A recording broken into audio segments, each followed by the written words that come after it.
एक घटना दूसरी घटना को जन्म देती है। दूसरे शब्दों में, एक घटना दूसरी घटना का कारण बनती है, दूसरी घटना तीसरी घटना का कारण बनती है। कि श्रृंखला में या कारण और कारक की थ्योरी के तहत अब हम समझ सकते हैं कि कांग्रेस का विभाजन क्यों होता है। मैंने पहले भी इस बात का जिक्र किया है कि एक समय ऐसा आया जब कांग्रेस दो भागों में टूटती है और ये पहली बार होता है, इंदिरा कांग्रेस और संगठन कांग्रेस। तो हमारा अगला बिंदु है कांग्रेस का विभाजन। इनके कारणों में यदि जाए, विभाजन के कारण, तो कुछ कारणों को तो हम समझ चुके हैं, उसका अध्ययन भी कर चुके हैं। उदाहरण के लिए कि संक्षिप्त में यदि हम बोलें तो इसकी शुरुआत होती है कांग्रेस के गिरते हुए प्रभाव के कारण। जब पार्टी का वर्चस्व कम होते जा रहा है तो लोग उसके कारण खोजते हैं, कारणों पे जाने की कोशिश करते हैं और फिर दूसरे पे दोष मढ़ते हैं। तो कांग्रेस के अंदर ही दोषारोपण का दौर चलता है और वो बाद में विभाजन का रूप लेता है। उसी प्रकार कांग्रेस में विभाजन का एक कारण हम उसकी विचारधाराओं की विभिन्नता को भी कह सकते हैं, क्योंकि जैसा मैंने पहले बताया कि कांग्रेस के अंदर विभिन्न विचारधाराओं को समाहित करने की, लेके चलने की बहुत बड़ी क्षमता थी। एक ऐसी पार्टी थी जो सहानुभूति पूर्वक सभी विचारधाराओं को सुनती थी, समझती थी और उस पर प्रतिक्रिया करती थी। वास्तव में एक लोकतांत्रिक तरीके से वहाँ पे काम होता था। लेकिन एक समय ऐसा आता है जब विचारधाराओं का प्रभाव बढ़ते जाता है और सत्ता में जो विचारधारा है उस पर प्रश्न चिन्ह उठने लगते हैं। तीसरा कारण नेहरू जी का स्वयं का ना होना। वो इतने बड़े थे जिसे हम अंग्रेजी में कहते हैं लार्जर देन लाइफ इमेज, कि कोई उनको एक तरीके से कोई उनको चैलेंज नहीं करता था, कोई उनका विरोध नहीं करता था। यदि राम मनोहर लोहिया उनका विरोध करते थे तो वो मुद्दों को लेकर और पूरी इज्जत के साथ पंडित जवाहरलाल नेहरू के साथ उनका वाद विवाद होता था। लेकिन अन्यथा नेहरू के खिलाफ किसी अन्य के द्वारा विरोध करना एक तरीके से सोच के बाहर था। 1900 तो इस प्रकार 1969 आते आते घटनाक्रम कुछ दूसरा मोड़ लेता है, जो फाइनली अंततः विभाजन में बदलता है। और कांग्रेस के अंदर की आंतरिक राजनीति में बहुत उठापटक मचती है। कांग्रेस की आंतरिक राजनीति में मैं बात कर रहा हूं कांग्रेस प्रणाली की चुनौतियां, यदि आपको याद होगा, जो इस अध्याय का विषय है। उन चुनौतियों के तहत जो अगली चुनौती जो आती है वह है कांग्रेस का विभाजन। उस दृष्टि से कांग्रेस का विभाजन एक बहुत महत्वपूर्ण घटना थी, उतनी ही महत्वपूर्ण जितनी कि 1967 के चुनाव जो ऐतिहासिक रहे, जिसमें गैर कांग्रेसवाद को बढ़ावा मिला। तो 1969 कांग्रेस के अंदरूनी राजनीति के लिए ऐतिहासिक वर्ष। क्या होता है, घटनाक्रम कुछ ऐसा होता है कि इंदिरा गांधी प्रधानमंत्री के नाते अब जब उनको एक वर्ष हो जाता है, उनको महसूस होने लगता है कि कांग्रेस के अंदर जो पुराने वरिष्ठ नेता हैं वे अपनी पकड़ बनाए रखना चाहते हैं पार्टी पर, शासन पर, सत्ता पर और स्वयं इंदिरा गांधी पर। इन सब के खिलाफ और आर्थिक स्थिति को सुधारने के मद्देनज़र श्रीमती इंदिरा गांधी कुछ नए कार्यक्रम सामने लाती हैं, जिसमें भूमि सुधार का कार्यक्रम बैंकों के राष्ट्रीयकरण का कार्यक्रम और उसके साथ ही राष्ट्रपति पद के लिए कांग्रेस के आधिकारिक उम्मीदवार के खिलाफ अपना उम्मीदवार खड़ा करना, कांग्रेस के आधिकारिक उम्मीदवार के खिलाफ अपना उम्मीदवार खड़ा करना, ये जो 3-4 कदम श्रीमती इंदिरा गांधी ने उठाए और उसके साथ ही एक प्रिवी पर्स को समाप्त करना। प्रिवी पर्स अर्थात रियासतों, पूर्व में जो रियासतें थीं उसके राजाओं को भारत में शामिल होने की एवज में जो भत्ता, वार्षिक भत्ता देने का जो समझौता हुआ था भारत सरकार द्वारा, अब वो भत्ता बंद किया जाने का निर्णय लिया इंदिरा गांधी ने। अर्थात कहने का तात्पर्य यह है कि श्रीमती इंदिरा गांधी ने कुछ ऐसे कदम उठाकर निजलिंगप्पा और सिंडिकेट, जो कांग्रेस के संगठन के बड़े बड़े नेता थे, जिसमें एक बहुत बड़े नेता थे एस निजलिंगप्पा, इनको उन्होंने एक तरीके से चैलेंज किया। एक तरीके से ये जो कदम थे इंदिरा गांधी के, ये कदम कांग्रेस के जो पुराने बड़े कद्दावर नेता लोग थे उनको पसंद नहीं आया, उनको रास नहीं आया और उनको ऐसा लगा कि श्रीमती इंदिरा गांधी हमारी मुट्ठी से अब बाहर जा रही हैं, वो अब स्वतंत्र निर्णय ले रही हैं। हम जो सोच रहे थे कि प्रधानमंत्री बने रहने पर ये हमारी ओर हर बार सुझाव के लिए, विभिन्न कार्यक्रमों के लिए हमारी ओर देखेंगी या हमसे दिशा निर्देश, मार्गदर्शन लेंगी, वह नहीं हो रहा था। जिसके कारण क्या हुआ कि कांग्रेस का एक गुट, जिसमें निजलिंगप्पा थे, जिसमें सिंडिकेट था, सिंडिकेट अर्थात एक ऐसे लोगों का गुट जो पुराने बुजुर्ग ऐसे व्यक्ति थे जो कांग्रेस में अपना दबदबा रखते थे। परिणाम क्या होता है कि इन कदमों के कारण इंदिरा गांधी बनाम सिंडिकेट, वह ग्रुप, इनके बीच में कलह बढ़ते जाता है, खाई बढ़ते जाती है, खाई और गहरी होती जाती है। राष्ट्रपति का जो मामला है, राष्ट्रपति के चुनाव का, आपको मालूम होगा कि राष्ट्रपति देश का सर्वोच्च प्रतिनिधि होता है अंतर्राष्ट्रीय मंच पे।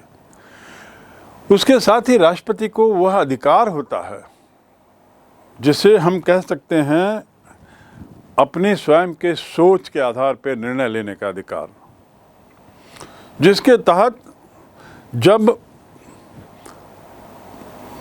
बहुमत की बात होती है लोकसभा में तो उस प्रश्न पर राष्ट्रपति को अंतिम निर्णय लेने का अधिकार है। और ये जो अधिकार है, इस अधिकार को राष्ट्रपति स्वतंत्र रूप से इसका उपयोग कर सकता है। ये बड़ा विशिष्ट अधिकार है जिसका अध्ययन आप राजनीति विज्ञान के संविधान के संबंधी विषयों के तहत आप किए होंगे और अन्यथा करेंगे। तो यहाँ पर नीलम संजीव रेड्डी को कांग्रेस पार्टी अपना उम्मीदवार बनाती है, लेकिन नीलम संजीव रेड्डी इंदिरा गांधी और उनके गुट की नज़र में सिंडिकेट गुट के नेता थे जो श्रीमती इंदिरा गांधी को पसंद नहीं था। उन्होंने कांग्रेस के अंदर ही कांग्रेस के उम्मीदवार के खिलाफ एक अन्य उम्मीदवार खड़ा कर दिया जिनका नाम था वी गिरी। और इस उम्मीदवार का खड़ा करना और उसके बाद इस उम्मीदवार का जीत जाना, यानी इंदिरा द्वारा खड़े किए गए, इंदिरा गांधी द्वारा खड़े किए गए उम्मीदवार का विजयी होना, ये कांग्रेस को बहुत नागवार गुजरा, खासकर उस संगठन को, कांग्रेस के जो सिंडिकेट कहलाते थे। और इस प्रकार हम देखते हैं कि अंदर गहराई बहुत बढ़ती चली जाती है, अंदर जो खाई है बहुत बढ़ती चली जाती है। जब मैं कारण और कारक की बात कर रहा हूँ, मैंने की है, तो मेरा इशारा आपको उस तरफ था कि कैसे लोकसभा के चुनाव हारने पर अंदरूनी कलह परिणाम बनती है। कारण क्या था? लोकसभा का चुनाव हारना। परिणाम क्या हुआ? कलह का बढ़ना। अब कलह का बढ़ना किसी अन्य घटना का कारण बनता है, और वह घटना क्या थी? विभाजन की पृष्ठभूमि तैयार करती है। घटना थी विभाजन। कांग्रेस में ये कला इतनी बढ़ जाती है जो आगे चलकर विभाजन होता है और 1969 में कांग्रेस टूट जाती है। यदि हम इसको बिंदुवार इसको रखें तो इनके कारणों पर पहला कारण होगा दक्षिणपंथी और वामपंथी विषय में कला। 1967 के चौथे आम चुनाव में कांग्रेस को कई राज्यों में हार का सामना करना पड़ा और कांग्रेस के अंदर वो हार के कारणों पर जो मंथन हो रहा था, तो कुछ सदस्यों का कहना था कि राज्यों में कांग्रेस को दक्षिणपंथी विचारधारा वाले दलों के साथ मिलकर चुनाव लड़ना चाहिए। दक्षिणपंथी विचारधारा, जबकि कुछ अन्य कांग्रेसियों का मत था कि कांग्रेस को दक्षिणपंथी विचारधारा से हटकर वामपंथी विचारधाराओं के साथ मिलना चाहिए। मैंने जैसा आपको बताया कि बहुत सारे दलों का उदय हो चुका था और इन दलों की सबकी अपनी अपनी विचारधाराएं थी। उनमें से कुछ विचारधाराओं को दक्षिणपंथी कहा जाता है, कुछ विचारधाराओं को वामपंथी कहा जाता है, आदि आदि। तो कांग्रेस के अंदर जब हार के कारणों पर विवेचन हो रहा था तो दो तरह के विचार सामने आए। एक कहता था कि हमें दक्षिणपंथियों को अपने साथ मिलाना चाहिए, दूसरे का कहना था वामपंथियों को। इस प्रकार की कला जो हुई, ये कांग्रेस के विभाजन का एक तरीके से तात्कालिक मुख्य कारण बन जाती है। बिंदुवार कारणों की ओर आगे बढ़ते हुए दूसरे कारण को अब हम समझें और वह है राष्ट्रपति पद के चुनाव में के विषय पे मतभेद। इसका वैसे पूर्व में जिक्र किया जा चुका है, लेकिन फिर भी आपको ये जानना जरूरी है कि तत्कालीन राष्ट्रपति डॉक्टर जाकिर हुसैन, श्रीमती इंदिरा गांधी तत्कालीन उपराष्ट्रपति डॉक्टर जाकिर हुसैन को राष्ट्रपति बनाना चाहती थी और वहीं कांग्रेसी जो हैं, जिसमें कामराज मुख्य थे, के कामराज, ये एक दूसरा नाम है तमिलनाडु के नेता का। जैसे एक निजलिंगप्पा का आपने नाम सुना, ऐसे ही के कामराज जो उस समय अध्यक्ष भी थे कांग्रेस पार्टी के, वे इसके खिलाफ थे और उन्होंने नीलम संजीव रेड्डी का नाम रखा। उस गुट ने नीलम संजीव रेड्डी को आधिकारिक स्तर पर कांग्रेस का उम्मीदवार बनाया और इसके खिलाफ स्वयं इंदिरा गांधी हो गई, क्योंकि वो चाहती थी कि जाकिर हुसैन को राष्ट्रपति बनाया जाए। क्योंकि नीलम संजीव रेड्डी की उम्मीदवारी श्रीमती इंदिरा गांधी के सहमति के खिलाफ थी, इसलिए श्रीमती इंदिरा गांधी ने इसे अन्यथा लेते हुए अपना स्वयं का एक उम्मीदवार खड़ा किया, डॉक्टर वी गिरि के नाम से, जो अंततः विजयी होते हैं और भारत के राष्ट्रपति बनते हैं। तो कला का दूसरा कारण राष्ट्रपति के चुनाव को लेकर मतभेद और उस पर जो सिंडिकेट के लोगों को इंदिरा गांधी ने पटकनी दी एक तरीके से, वह उनको नागवार गुजरा। तीसरा कारण युवा तर्क और सिंडिकेट के बीच कला। युवा तुर्क क्या है? जैसा सिंडिकेट वृद्ध, बड़े बुजुर्ग और बहुत अनुभवी नेताओं का कांग्रेस का एक गुट था, उसी प्रकार एक दूसरा गुट कांग्रेस के अंदर था, वह भी काफ़ी प्रभावशाली था और वह गुट कहलाता था युवा तुर्क। 1969 में कांग्रेस के विभाजन का एक कारण ये युवा तुर्क का रवैया था। युवा तुर्क में कौन कौन नेता थे, कौन कौन लोग थे तत्कालीन कांग्रेस में? तो यदि इनके नाम लिए जाएं तो मुख्य रूप से चंद्रशेखर, जो बाद में देश के प्रधानमंत्री बनते हैं, चरणजीत यादव, मोहन धारिया, कृष्णकांत और आर.के. सिन्हा। ये लोग युवा विचारों से युवा थे और आगे का विजन, आगे की सोच को लेकर ये लोग बात करते थे। इसके खिलाफ कामराज, एस.के. पाटिल, अतुल्य घोष, निजलिंगप्पा, इनका सिंडिकेट था जो पुराने विचारों के थे, एक तरीके से परंपरावादी हम कह सकते हैं। तो इनके बीच में भी कलह बढ़ती गई। आधुनिक कला, आधुनिक विचारधारा बनाम परंपरावादी विचारधारा। जहां युवा तुर्क बैंक का राष्ट्रीयकरण करते थे, जहां युवा तुर्क बैंकों के राष्ट्रीयकरण और राजाओं को प्रिवी पर्स को समाप्त करने के पक्ष में नहीं थे,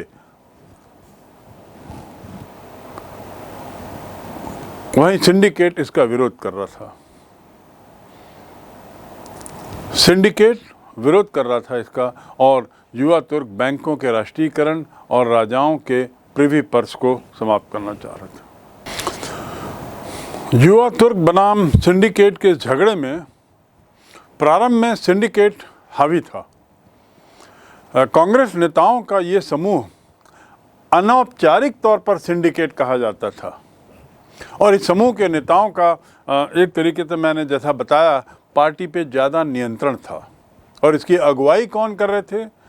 इस सिंडिकेट के सबसे प्रखर प्रवक्ता, सबसे प्रखर मुखिया कौन थे? मद्रास प्रांत के भूतपूर्व मुख्यमंत्री और फिर कांग्रेस के अध्यक्ष रह चुके के कामराज, अतुल्य घोष, एस.के. पाटिल, निजलिंगप्पा आदि इसके बड़े प्रभावशील नेता थे। इसके अलावा इसमें विभिन्न प्रांतों के कई ताकतवर नेता भी थे। आंध्र प्रदेश से नीलम संजीव रेड्डी भी इसी गुट के थे, और पश्चिमी बंगाल के अतुल्य घोष का मैंने नाम पहले बताया ही, लाल बहादुर शास्त्री और उसके बाद इंदिरा गांधी, दोनों ही सिंडिकेट की मदद से राष्ट्रपति बने, दोनों ही सिंडिकेट की मदद से प्रधानमंत्री बने थे।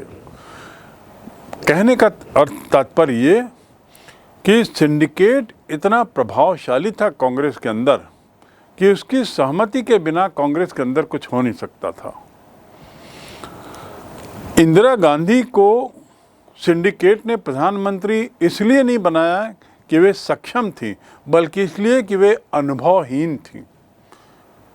इसलिए कि उनके अनुभवहीन होने के फलस्वरूप इंदिरा गांधी बारंबार सिंडिकेट की ओर जाएंगी, उनसे समझाइश लेंगी, उनसे हिदायतें लेंगी और उनकी कार्यशैली के अनुसार कार्य करेंगी। इस उम्मीद में इंदिरा गांधी को ये बनाया गया था प्रधानमंत्री। लेकिन स्थितियां कुछ बदलती हैं। इंदिरा गांधी के पहले जो दल था, खासकर मंत्रिपरिषद, उसमें ये समूह के लोगों की बड़ी महत्वपूर्ण भूमिका होती थी, बड़े हावी रहते थे। यही लोग सब नीतियां बनाते थे, यही लोग सब नीतियों का क्रियान्वयन करते थे और उसमें भाग लेते थे। जब कांग्रेस का विभाजन होता है तो सिंडिकेट के नेताओं और उसकी प्रति जो निष्ठा रखते हैं वही बचे रहे। सिंडिकेट ये नेता और उन नेताओं के प्रति कुछ लोग निष्ठा रखते थे, वे लोग बड़े। क्योंकि इंदिरा कांग्रेस की लोकप्रियता बहुत हुई, जैसा कि चुनाव ने साबित किया, लोकसभा चुनाव ने, इसलिए भारतीय राजनीति के ये बड़े और ताकतवर नेता 1971 के बाद प्रभावहीन हो जाते हैं। सिंडिकेट का बोलबाला 1969-70 तक रहता है, और जब इंदिरा गांधी अपने वास्तविक रूप में सामने आती हैं, जिसमें वह एक स्वतंत्र राजनीतिज्ञ, एक बहुत चतुर राजनीतिज्ञ के रूप में भारत की राजनीति में छा जाती हैं और विरोधी दलों का बड़ी सफलतापूर्वक सामना करते हुए कांग्रेस की वर्चस्वता को पुनर्स्थापित करने में सफल होती हैं। आगे हम 1971 के चुनाव का जिक्र करेंगे, जिसमें ये बात आपको स्पष्ट होगी कि किस प्रकार इंदिरा गांधी ने कांग्रेस प्रणाली की पुनर्स्थापना की या कांग्रेस की पुनर्स्थापना की। तो आप पाएंगे कि इसके पीछे इंदिरा गांधी को पूरा श्रेय जाता है, और ये जो सिंडिकेट है जिसमें ये नेता शामिल थे, इनका प्रभाव 1970-71 आते आते बिल्कुल समाप्त हो जाता है, नगण्य हो जाता है। भारतीय राजनीति के ये बड़े और जो ताकतवर नेता किसी समय तक होते थे, वे अब प्रभावहीन हो जाते हैं। चौथा कारण 1969 का जो चुनाव जिसकी मैंने चर्चा की, उसके परिणाम 1969 में जाकिर हुसैन की मृत्यु के पश्चात कौन राष्ट्रपति बने, इसको लेकर मतभेद हुआ। 1971 में होने वाले चुनाव के विषय में कांग्रेस और विरोधी दलों का अनुमान था कि 1971 के चुनाव में यदि किसी दल को स्पष्ट बहुमत मिला या नहीं मिलता है, किसी दल को यदि स्पष्ट बहुमत नहीं मिलता है तो राष्ट्रपति की भूमिका बहुत महत्वपूर्ण हो जाएगी, और इसलिए ऐसा राष्ट्रपति होना चाहिए जो हमारे इशारों पर अपने उन अधिकारों का प्रयोग करे जिसका जिक्र मैंने पहले किया है। राष्ट्रपति के इस अधिकार को राष्ट्रपति द्वारा अपने विवेक के आधार पर उपयोग किए जाने वाले अधिकार की श्रेणी में रखते हैं। विवेक का आधार यानी राष्ट्रपति अपने विवेक का उपयोग करते हुए निर्णय लेगा कि किस दल को सरकार बनाने के लिए आमंत्रित किया जाए, ऐसी स्थिति में जब किसी भी दल को पूर्ण बहुमत नहीं मिला है। और 1967 के चुनाव को देखते हुए ऐसा लग रहा था कि आगे की स्थितियां कुछ ऐसी ही होंगी जिसमें किसी पार्टी को शायद स्पष्ट बहुमत ना मिले। इस संभावना को देखते हुए राष्ट्रपति का ये चुनाव बहुत महत्वपूर्ण हो गया था। प्रधानमंत्री इंदिरा गांधी ने संसदीय बोर्ड की बैठक में जगजीवन राम का नाम उठाया, परंतु सिंडिकेट ने उसका विरोध किया और नीलम संजीव रेड्डी का नाम लिया। उसे स्वीकार भी कर लिया गया, परंतु श्रीमती इंदिरा गांधी इससे संतुष्ट नहीं होती हैं और अपनी पार्टी के आधिकारिक उम्मीदवार के विरुद्ध वी गिरी को खड़ा करती हैं और फिर वी गिरी चुनाव जीत जाते हैं। इससे आंतरिक मतभेद और गहरा जाता है। अर्थात कहने का तात्पर्य यह है कि 1967-68 से ही राष्ट्रपति के मुद्दे को लेकर जो लगातार जो घटनाक्रम चल रहा था वह बहुत महत्वपूर्ण हो गया था। और महत्वपूर्ण होने का मुख्य कारण ये था, राष्ट्रपति के चुनाव का महत्वपूर्ण होने का मुख्य कारण था ऐसी शंका कि शायद आगामी चुनाव में किसी भी दल को बहुमत नहीं मिले, और ऐसी स्थिति में राष्ट्रपति के विवेक के अधिकार को प्रभावित करने के लिए ज़रूरी था कि हम ऐसा राष्ट्रपति लाएं जो हमारी बात सुने, हमारे इशारों पर अपने विवेक का उपयोग करे। अब चूँकि वी गिरी विजयी होते हैं, जो इंदिरा गांधी की उम्मीदवार थी, मतभेद और बढ़ गया।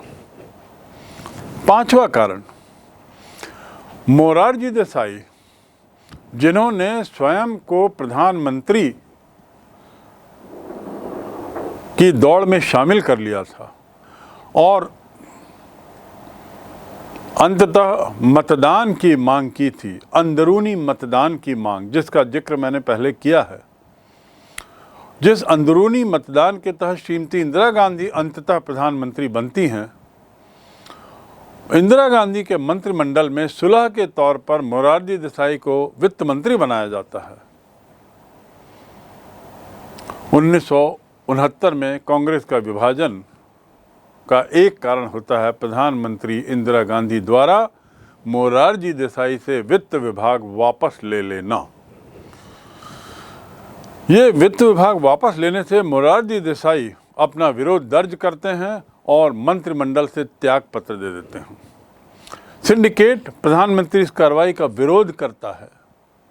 सिंडिकेट मतलब वही निजलिंगप्पा, कामराज, अतुल्य घोष आदि, ये इंदिरा गांधी की इस कार्रवाई का विरोध करते हैं। मोरारजी देसाई से वित्त विभाग वापस लेने के बाद इंदिरा गांधी एक महत्वपूर्ण निर्णय लेती है, जिसके तहत सर्वसम्मति से बैंकों के राष्ट्रीयकरण का प्रस्ताव पास होता है, जिसका वित्त मंत्री के नाते श्री मोरारजी देसाई विरोध कर रहे थे।